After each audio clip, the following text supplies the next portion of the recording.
Hi, it's Kylie Coo. Welcome to my studio. So, the prompt for February in the Mixed Media Emporium Facebook group is altering product tags and packaging. So today I am taking this coffee box. It just came with some sachets of coffee in it, and it would have made an ideal box for a junk journal. But since I've got some more of these and may make those in future, I decided today that what I'd do is to actually cut a piece out and make it into artist trading cards, ATCs. Now, I'm aware that people come to mixed media all the time, and artist trading cards are 2.5 inches by 3.5 inches, and the idea is that you make a small piece of art that you can, if you want, then trade with other artists. Though of course it's also possible just to keep these for yourself. So I'm just going to use my rotary tool just to cut out one of the main pieces. I'm only going to do 3 cards today. I could have got 6 decent cards from that one box, but 3 was enough for my project today. So I'll put the other bit to the side for future. So as I say, 2.5 inches by 3.5 inches. I'm just going to have to trim that down a little bit lengthwise, just a tiny bit, just to bring it into size. And again, I will just use my rotary tool to do that. I'll just mark it off and then cut it. So once that's trimmed, I'm going to leave this as a single piece just now because I want to put one piece of backing on it. Now, I was looking through my stash, things that I've had lying about for ages, and I'd got these stickers a while ago, but when I looked at them, I actually saw that the backing paper to the packaging had a nice faint pattern on it, and I thought that would make a nice base for my ATCs because I want to have the 3 cards looking fairly similar, so they do look as if they're from a series. And I'm just going to use some PVA glue, just going to put that down. I felt that glue stick wouldn't be quite strong enough for this, so I'm going to use a PVA and just glue this into place. So just putting my glue onto the side of the card that has the pattern. The back of the card was quite plain, so I would actually get away without having to stick anything onto that if I wanted. So just going to cover up the side with the packaging. And of course what I mean is the side that is actually printed, that has a pattern on it. So just giving that a good spread with my paintbrush, and then I'll put the other piece of paper on top. So just going to line that up corner to corner and along that top edge. I've left this piece of paper, it's full size at the moment, and once it's stuck in place I will then cut the main piece of card out. So just pushing it down gently, just making sure that it's in place. This glue gives me a little bit of time just to manoeuvre it properly into place. And then I'll just burnish it down using a bone folder. And this just helps ensure that the 2 pieces are fully adhered together. So I've trimmed round it and I've now cut the piece of card into 3, which gives me my 2.5 inches by 3.5 inches for each card. And all I'm going to do now is to round the corners on each card. Not something that's necessary, I just like with some things to see rounded corners. I find it sometimes just that little bit more pleasing, but it's one of these things, there's no right or wrong way. It's whatever your personal preference is. So I've now pulled out my little bag of scraps and a little box of scraps that I've got. I really want to use up some of the little offcuts that I've got, so as much as possible using recycled materials and scraps of paper, though I will bring in some embellishments that I've had in my stash for some time just shortly. So here's the pieces that I've looked out. There's some text, there's some music paper, some cheesecloth, some little bits and pieces from the Tim Holtz tissue, and some pieces of patterned paper. I even have some map there, although I don't actually use that in the end. And all I'm going to do is to start to look at how I might build up something on the front of each card. Those are old raffle tickets, and I want something with a little bit of colour in it, but I want a lot of the background to be quite muted as well. And these are the stickers that I'm thinking about using. Now, I got these a long time ago, a good few years ago, and I think they were in, probably one of the pound shops here in the UK. And all I'm doing here is looking at what they might go with by way of background. I like the fact that the map had a bit of red on it that would go with the butterflies there, but I also liked that piece of paper that's more muted and has a bit of teal on it. So really just playing about with these, wondering what I'll do. Also looking at the bee there, because I think that would make quite a nice card as well. And really, until I'd put all the backing down, I wasn't certain whether I'd use the butterflies or the bees. So just placing pieces here and there, thinking about what I might do and how I might build it up. So I go off camera for a bit and then just start to pull out some pieces. And what I'm going to do here is just show you how I'm going to build these up, just taking similar elements for each card. When I make artist trading cards, I quite often like to make a small series of them. So there'll be 3 cards or sometimes 6 cards, it just depends how many I want to make at that given time, and I will use similar elements across them all. And here you'll see I'm just tearing off tiny pieces of paper.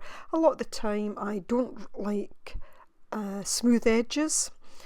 It's okay sometimes, but other times I just like the edge to be a little bit rough. I don't know why, I just feel it gives it more of a kind of natural look.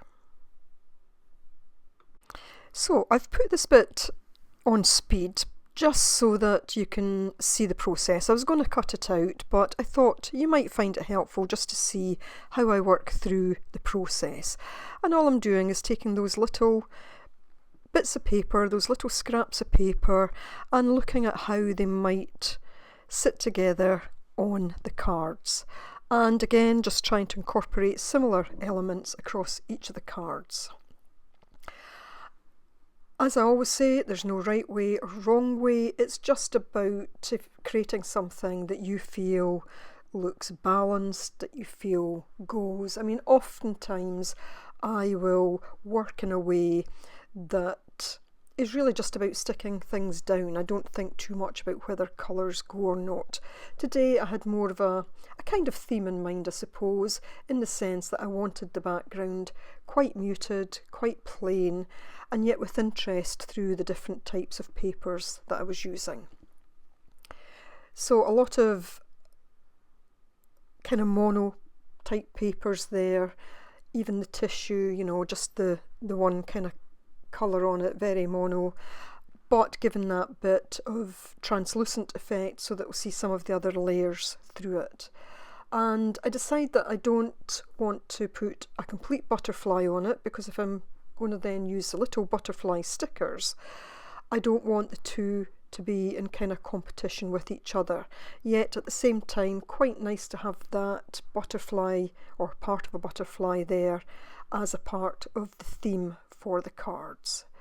So just going through different things, looking now at whether or not I might want to add some washi, just thinking about the different colours. I noticed this one with the kind of map, that's more the red, and think, well, if I'm going to use the butterflies, that bit of washi with the red would actually tie the butterfly in then to the background. It just gives me that little bit of red so that the butterfly is not the only piece sticking out. So here I've decided that I do want to use a little bit of that patterned paper. It's giving me just a little bit of colour in the background, so just breaking up the plainness just a little bit. But again, I only want small pieces, and just looking at that red washi. So now what I'm going to do is just glue the items down, and I'm just going to show you one here, just how I go about gluing them down, and I'm simply going to use a glue stick this time. So I had a rough pattern, and I'm just simply going to look at putting these in the same place as I had them, as best as possible. Sometimes, of course, I will actually change it as I go along. So again, putting this on fast play because I am simply gluing and sticking. But I just thought, rather than cutting it out, it just lets you see the process that I go through. So building up from that background layer, still tearing little bits as I go along, just where I think it would fit better, suit better, tearing those straight edges when I felt I needed to, and just putting those all in place with a glue stick. And here looking at the piece of washi and just adding in that little bit of colour. But even with the washi, I don't want it all to have straight edges on it, so I take a little bit of the washi tape and just cut it down. So here's my 3 cards now, all similar and yet different. And I did add a second washi onto that, again just to create a bit of interest. So now that I've got those, I'm going to start to look at, do I really want the red butterfly or would I prefer the bee? And I'm just going to present this to each card and look at how it might sit and whether, you know, I feel that it goes. And I do feel that that little bit of red washi really then makes or allows the butterfly to blend. It doesn't stand out like a sore thumb. I decided to use some of the cheesecloth. I did have a piece of handmade paper there, not handmade by myself, but handmade, that I thought might have gone well, but I wanted the kind of very soft, organic feel of the cheesecloth, just by way of a background. And I'm just going to cut 3 small pieces of this. For me, this was a project that came together quite quickly. You know, artist trading cards can sometimes take as long as a larger piece of art, but at the same time this came together quite quickly because I wasn't using any paint, so there was no drying time involved, and yet at the same time I didn't feel rushed doing it. I was just able to take my time. I was enjoying looking at how the various pieces of paper would sit together, how my embellishment would sit together, and just enjoying the time doing that. So I've now decided to take this distress ink, and this is antique linen. I nearly went for the vintage photo, which is obviously one that's used a lot by myself and by lots of others. But I don't know, I just felt that the antique linen, which has a bit of a green effect to it, would actually go quite well with this. The second piece of washi that I added, although it's also got red in it, just has a slight hint of green as well. So I decided that for these particular cards, this would actually be quite a good colour. So I just stamped the back of I just stamped the cheesecloth just to get a bit of the colour onto it, and now I'm just going around the edge of the butterfly to allow that to stand out a bit when I put it down. Now the butterflies are on a piece of 3D foam, so they will stand a little bit out from the card. And then all I'm going to do is use my glue stick to put both the cheesecloth and the little butterfly in place. The butterfly was sticky, but I just added a little bit more glue just to make certain.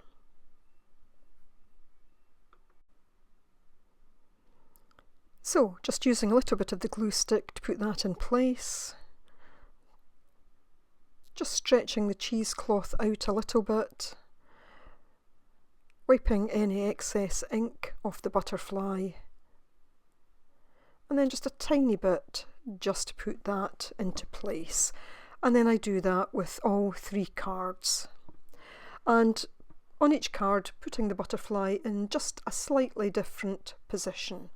So I'm now just going to use the Tim Holtz Chit Chat stickers, and there's 3 jumped out. I'm just going to put 1 on each: adventure, voyage and travel. I just felt that those went. You know, we have a butterfly flying, there's the bit of washi that has the map on it. So I'm just going to put 1 of those on each, and I'm just going to go round each one with a bit of the distress ink as well. And finally, I just finish off the cards by going round with the antique linen distress ink, and you'll see when I lay it down that it does help it stand out. So here we have my 3 artist trading cards. I've not done anything to the back. If I was going to swap these with anyone, then I would perhaps put some sort of label on the back. And of course, with artist trading cards, you would normally sign them and date them before you send them off for any swap. So quite a quick little project, as I say, because there was no paint involved, but a very satisfying project to do. So hope you enjoyed this one. As always, thanks for watching. Be sure to check out Nina's video this week, and I'll leave a link below, and I'll also leave a link to the Mixed Media Emporium Facebook group. Bye for now.